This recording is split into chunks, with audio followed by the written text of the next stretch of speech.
Lo prometido con el subsecretario del Interior, Luis Cordero, esta mañana aquí en Mesa Central. Subsecretario, muchas gracias por la gentileza de estar acá. Buenos días. Buen día. Oiga, mañana es Superlunes, ¿está preparado todo para...?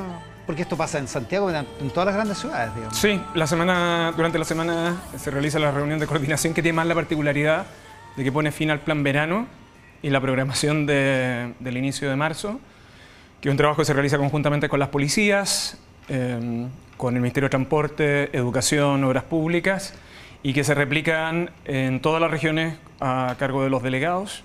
En el caso de la región metropolitana, la información ya está provista respecto a cuáles son las obras que podrían afectar el tránsito. En segundo lugar, el reforzamiento de metro y el sistema de transporte público, y además la dotación policial de 2.500 funcionarios carabineros de dotación extraordinaria para el inicio de esta semana. Que además tiene la particularidad... ¿Para coordinación de tránsito y seguridad? Así es, que tiene la particularidad de que no es solo Superlunes, sino que además Supermiércoles, porque Superlunes está asociado al inicio del mes, pero el día miércoles donde ingresa el mayor volumen de estudiantes a... Ya, o sea, el miércoles va a ser... O sea, todos esos días son de preocupación. Todos los días son de preocupación, sí. La Plaza Baqueano, o la Plaza Italia, yo creo que... Es una de las 4 obras relevantes, el eje Alameda Providencia, que es el que se encuentra en obra, que ya terminó el año pasado con indicaciones, pero que está adecuadamente señalizado, tal como lo ha informado Obras Públicas,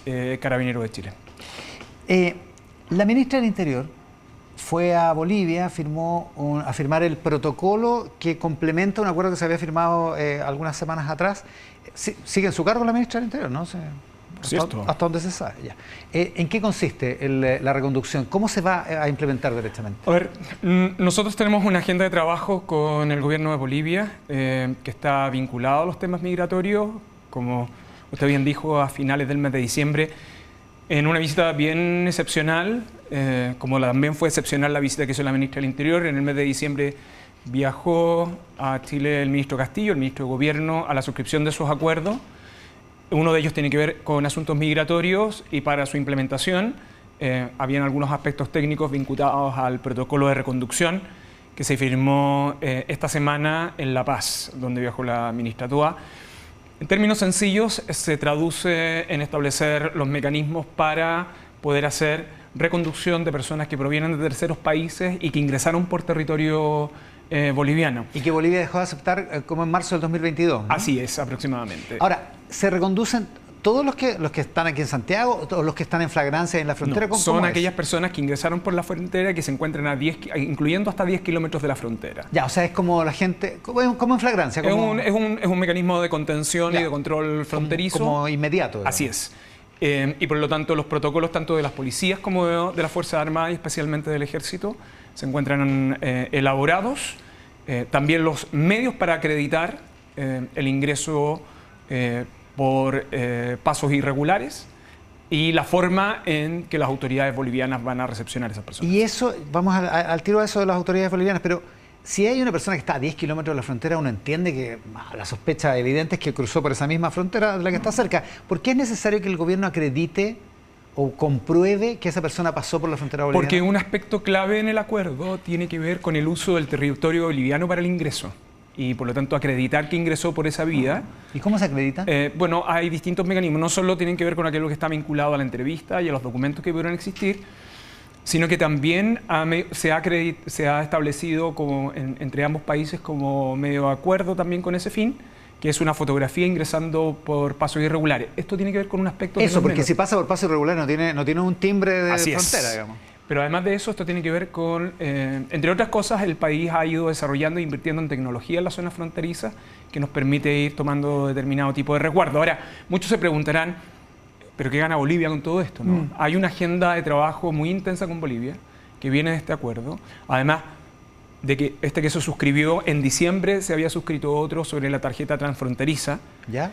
Porque en la zona fronteriza hay mucho comercio que viene desde Bolivia hacia Chile y de Chile hacia Bolivia. Claro, y eso se simplifica el tránsito de los que usan intensamente la frontera. Y hay niños y niñas que van a colegios en territorio chileno y que cruzan la frontera, por ejemplo.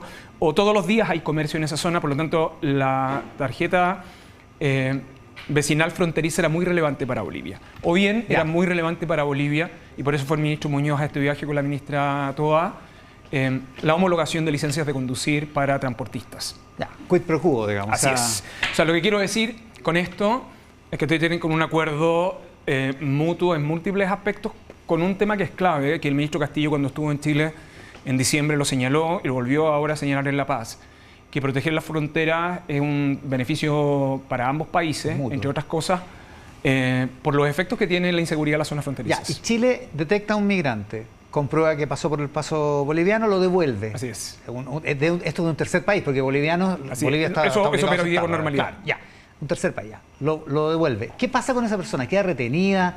¿Puede volver a intentar cruzar a Chile? ¿Cómo? Claro, lo que pasa es que para eso está el protocolo y el acta en que se satisfacen los antecedentes. De hecho, hay registros biométricos producto de esas personas y luego son reconducidas al tercer país. Probablemente esas personas van a tratar de reingresar. De volver a entrar. Y en esos momentos, probablemente, para efectos del país, lo que le importa es la reconducción, ¿no? Aunque sea infinitas veces, digamos. Porque lo clave es mantener la seguridad de la frontera con ese propósito. O sea, la idea es como que haya una especie de frontón, digamos. Así es. ¿Se espera disminuir a cuánto? No, ¿Hay una meta? Por ahora, nosotros por ahora no tenemos una meta. Ojo, que los ingresos irregulares al país han disminuido sustancialmente. Y otro aspecto que yo no puedo entrar en detalle por razones obvias, es que el país ha invertido mucho en tecnología en la zona fronteriza. Y esa tecnología se está expandiendo durante este año para ser usada tanto por Carabineros como por el Ejército en el denominado Plan Frontera Norte. El exdirector de Migraciones, Álvaro Belolio, decía que la idea, este requisito de comprobar que el ciudadano pasó por la frontera boliviana, convertía en letra muerta esto. No, a ver, yo leí su declaración. Yo reconozco que la administración del presidente Piñera trató de hacer un esfuerzo en reconducción, pese a que no lo pudo lograr. Pero para que esto funcione, usted requiere la aceptación del país, especialmente en el caso de reconducción de personas de terceros países, porque en los nacionales es muy evidente que es una regla inherente de derecho internacional. Pero en el caso de reconducción de terceros países, lograr este protocolo de acuerdo es muy significativo y, por cierto, requiere del acuerdo de Bolivia y, por lo mismo, forma parte de esta negociación otros aspectos que están vinculados a las relaciones chileno-bolivianas en la frontera y no simplemente el de la reconducción. Subsecretario, llamó muchísimo, poderosamente la atención la tragedia en la que se convirtió un hecho delictual en Chicureo la noche del jueves. Un ciudadano francés, 52 años, que intenta defender a su familia, a sus hijos menores de edad, de un asalto de 5 personas armadas, 3 de ellos menores de edad. ¿Qué más se sabe de ese crimen y cuál es la posición del gobierno en un crimen tan espantoso que impacta tan profundamente? A ver, por cierto, transmitir el pesar a su familia. El gobierno está muy preocupado de determinado tipo de delitos que están cometiendo menores de edad o aquellos que están en la zona, alguien que podríamos denominar la zona fronteriza, es decir, que están entre los 16 y los 18. Y que hubiesen cumplido recién la mayoría de edad. Ah, ya. Y la particularidad es la siguiente. Efectivamente, desde 2010-2011, el número de personas menores de edad, por algún tipo de aspecto que todavía no está adecuadamente acreditado en términos empíricos, ¿a qué referiría eso? El número de menores de edad sometidos al sistema de enjuiciamiento criminal bajó. Y bajó sostenidamente. Hay hipótesis de muy indistinta naturaleza. Pero lo que sí está claro es que después de la pandemia la participación de los menores de edad en determinado tipo de delitos comenzó a aumentar. Los menores de edad y aquellos que están en la frontera de la mayoría de edad especialmente participan de un delito, que es el delito de robo con violencia o robo con fuerza. Y por eso es tan habitual verlos participar en los portonazos. Ya. Y además intervienen en delitos que están vinculados a la receptación. Claro, no andan robando cajero automático. Entonces, ¿qué es lo que es un perfil de participación muy específica que no solo al Ejecutivo, sino que a las autoridades de seguridad, incluyendo las policías, le preocupa, porque habitualmente participación en esos delitos son por encargo de terceros, ¿no? De otro tipo de organización. Y además suelen ser muy violentos. Y suelen ser especialmente violentos la participación en ese perfil de edad que actúan con demasiado atrevimiento, ¿no?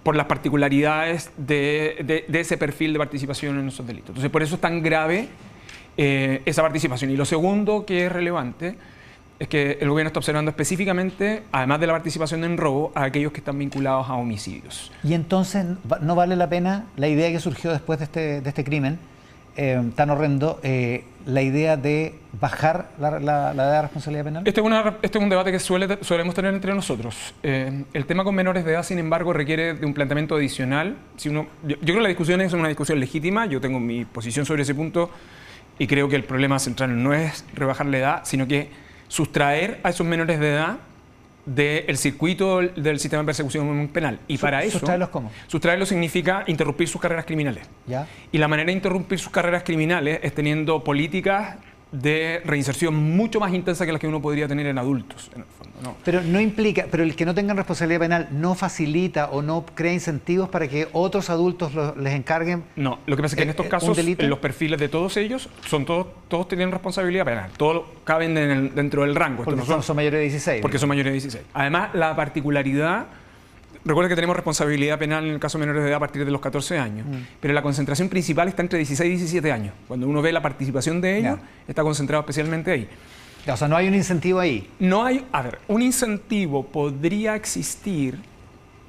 La pregunta es, ¿tienen organizaciones incentivos para encargar a menores de edad la comisión de determinado tipo de delitos? Probablemente no necesariamente por las penas, pero sí por la forma en que cometen los delitos. Son muy arrojados y son muy violentos. Y por eso además tienen la participación esencialmente en ese tipo de delitos. Pero lo clave por la edad en la cual ellos participan de estos delitos es interrumpir sus carreras criminales. Entonces, lo que quiero decir en términos sencillos, nosotros podemos reducir la edad de responsabilidad, podemos tener tratamiento de responsabilidad como adulto a partir de los 16, pero esas personas van a cumplir sus penas y van a cumplir sus penas en edades productivas y por lo tanto la gran importancia o la política que uno debería tener en esos casos en particular son políticas de reinserción mucho más eficaces para interrumpir sus carreras criminales. Eso es lo clave, porque de lo contrario, usted en el fondo lo que hace es consagrar esas carreras criminales en el largo plazo. ¿No es eso mano blanda? No. No, porque hay una discusión detrás de esto o hay un elemento de hecho que pareciera que nadie quiere abordar, y es que las personas que cometen delito, cuando cumplen su pena de cárcel, quedan en libertad. No son personas que van a estar permanentemente privadas de libertad. Entonces, la pregunta incómoda, es que especialmente en Chile no nos hacemos, es qué hacemos con las personas que salen de la cárcel para que no cometan delitos.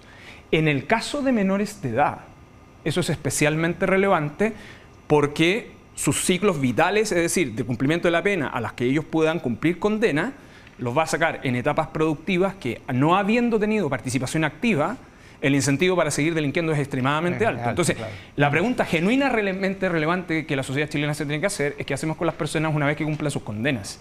Y para eso, no solo está el trabajo previo dentro de la cárcel, sino que también lo que se debe hacer con posterioridad. Esa pregunta, que es muy incómoda, en general está ausente de las agendas de seguridad. ¿Sorprendió esta semana que usted dijera que habían bajado los homicidios, sí, secretario? Me parece que en EMOL venía una nota respecto a que las cifras del sistema STOP de Carabineros no coinciden con... Sí, lo que pasa es que acá siempre... Primero hay que hacer una explicación metodológica. El sistema STOP, como el que tiene la base de datos estadística del Ministerio Público, viene de un agrupamiento de delitos y de clasificación de delitos que es bien antigua. Y por lo tanto, cuando se refiere a homicidios, se refiere a homicidios en toda su expresión, no solo los consumados, sino que también los frustrados. Y en todo el iter criminis, incluyendo los tentados. Pero en términos de metodología internacional, que es lo que el país ha validado en los últimos años, para efectos de medir homicidios, se miden sobre la base de homicidios consumados, que es la metodología que han consensuado no solo el Ministerio del Interior, las policías, el Ministerio Público, y son las que se reportan por Chile a nivel internacional. Eso ha permitido, además, ajustar las cifras hacia atrás, ¿no? Esa es la metodología oficial que el país utiliza, ¿no? Y por eso la precisión siempre debe ser en este sentido. Cada vez que el Estado de Chile, o sea, el Ministerio del Interior, reporta que donde está el observatorio de homicidios, sobre homicidios se está reportando sobre homicidios consumados, ¿no? Esa es la diferencia. Esa es la diferencia. no es que los datos de Carabineros o los del Boletín Estadístico del Ministerio Público estén errados, sino que ahí lo que se agrupa son la familia de delitos. Pero para efectos de reportes internacionales y para efectos de medición, Chile lo que reporta para estos efectos son homicidios consumados. A propósito de delitos, no sé cuál es su opinión, pero lo de la Armada, lo que le pasó a la Armada el jueves en la noche, a la madrugada del viernes, este asalto que termina con el robo de armas, de chalecos antibalas, de municiones a 2 centinelas de un campo de entrenamiento de la Armada, resulta particularmente, no solo excéntrico, peculiar, sino gravísimo. Y además el segundo incidente en 1 año y medio para la Armada. ¿Cuál es su opinión respecto de lo que pasó ahí? Yo me puedo referir solo en términos generales por la investigación que se está llevando a cabo. Primero, es grave por el lugar. Segundo, es grave por la forma en que se cometió, porque da cuenta de una organización similar a la del 2023. Ya. El mismo modo grande. O sea, es un grupo de personas que ingresan muy focalizados en qué van a obtener. Tercero, por los medios que obtienen producto del delito. Y cuarto, porque uno de los aspectos claves en el combate en materia de homicidios, y yo creo que lo hemos conversado en otro momento, es sacar de circulación armas. Y como yo lo he explicado en otra oportunidad, más del 50% de las armas comprometidas en los delitos de homicidio están vinculadas a armas extraviadas o robadas, incríticas legalmente. Claro, y este es el caso. Que esto sea en un recinto de una institución armada lo hace especialmente complejo y grave, en rigor. Así como el extravío, no necesariamente robo, sino que el extravío que pudiera realizarse respecto a cualquier otra institución que tenga a su cargo la custodia de armas. Ahora, llama la atención que ellos, estando armados, porque están cuidando un recinto militar, no hayan respondido. ¿Podrían haber respondido al ataque? Podrían haber respondido de acuerdo a la estructura y el manual de operación, pero como ocurrieron los hechos, forma parte de la investigación si es que ellos estaban en la posibilidad efectiva de hacerlo. Pero los primeros informes extraoficiales, por cierto, decían que hubo disparos, digamos, de parte de los asaltantes. Sí, mire, yo le voy a contar un ejemplo. A propósito de la discusión del proyecto de ley de regla de uso de la fuerza, hablando de superlunes, mañana vuelve al Congreso, ¿no? Y digo esto porque mañana se sigue discutiendo regla de uso de la fuerza en el Senado. Uno de los ejemplos es el ingreso a un recinto militar, porque la consigna en esos casos, especialmente donde existen depósitos de armas, supone el legítimo derecho a formular disparos contra quien atente contra ese lugar. De hecho, ha sido un ejemplo clásico de la discusión de regla de uso de la fuerza. En este caso en particular, yo no me atrevería a emitir opinión sin descripción clara de los hechos y de la dinámica de los hechos, y eso forma parte de la investigación que está llevándose a cabo en la actualidad. Ya, pero teóricamente hablando, sin entrar en el caso específico, esos soldados, esos efectivos de la Armada podrían haber disparado, ¿no? Sí, completamente. Tendrían que haberlo hecho. Así es. Se lo pregunto porque se ha dado una discusión en estos últimos días a propósito de una declaración del presidente del Partido Republicano que decía: a José Antonio Kast no le importa quedarse en Chile para siempre, aunque sea perseguido internacionalmente, si que se trata de defender la seguridad y poner orden en el país. Yo entiendo que es la declaración de Arturo Esquella. Yo tomaría con cuidado esa declaración por 2 motivos. Primero, Arturo Esquella fue director de una escuela de Derecho. Y segundo, entiendo que fue la respuesta a una pregunta. Y creo que Arturo Esquella no quiere comparar a su candidato con personas que tienen prohibición a nivel internacional por violación de derechos humanos como Maduro o Putin. Yo creo que eso pudo haber sido un exceso retórico. Yo creo que se puede ser enfático en materia de seguridad, ajustado estrictamente a la Constitución, y me parece que detrás de esas palabras hubo un exceso retórico que creo que no le conviene ni merece probablemente la estrategia de su candidato. De hecho, hoy día viene el Mercurio cuál es la propuesta en materia de seguridad que tiene el candidato, y yo en general, de los temas que están ahí, más o menos son los que el país ha estado discutiendo con mayor énfasis en el último tiempo. Y aunque se quiera insistir que existan muchas diferencias, creo que las diferencias están en algunos temas y son relativamente marginales. Yo atribuyo esa declaración a un exceso retórico y dificulto que Arturo Esquella quiera que José Antonio Kast esté en la misma categoría de Maduro o Putin. Y en general, por lo que se conoce en términos de seguridad, ¿no hay tantas diferencias entre la posición del gobierno yo tengo la impresión, y la del Partido Republicano? Mi impresión, lo que pasa es que yo creo que el Partido Republicano en las discusiones en el Congreso ha tenido ciertos planteamientos, pero se ha dado siempre en el contexto del debate parlamentario y siempre en el contexto de cuáles son las reglas constitucionales que están en juego y que es la clave para llevar a cabo una agenda de seguridad robusta. Yo solo diría que la agenda de seguridad de estos últimos años, una agenda de actualización legislativa muy intensa en el país, que ha sido por más que la retórica de las diferencias se trate de instalar, solo ha sido posible porque ha sido un acuerdo transversal.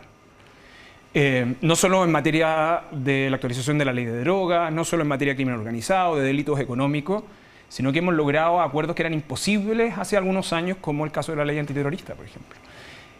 Y esto ha sido con la participación de todos los partidos, y yo creo que el gran desafío que Chile tiene hacia adelante es fundamentalmente gestión en seguridad pública. Porque yo creo que hay que tener cuidado en un aspecto. Lo que uno no puede manipular políticamente son a las policías, porque las policías son una institución permanente de la República, que son superiores en su gestión a cada una de las administraciones. Subsecretario, muchísimas gracias por la gentileza. Por favor, muchas gracias. Con el subsecretario del Interior, Luis Cordero.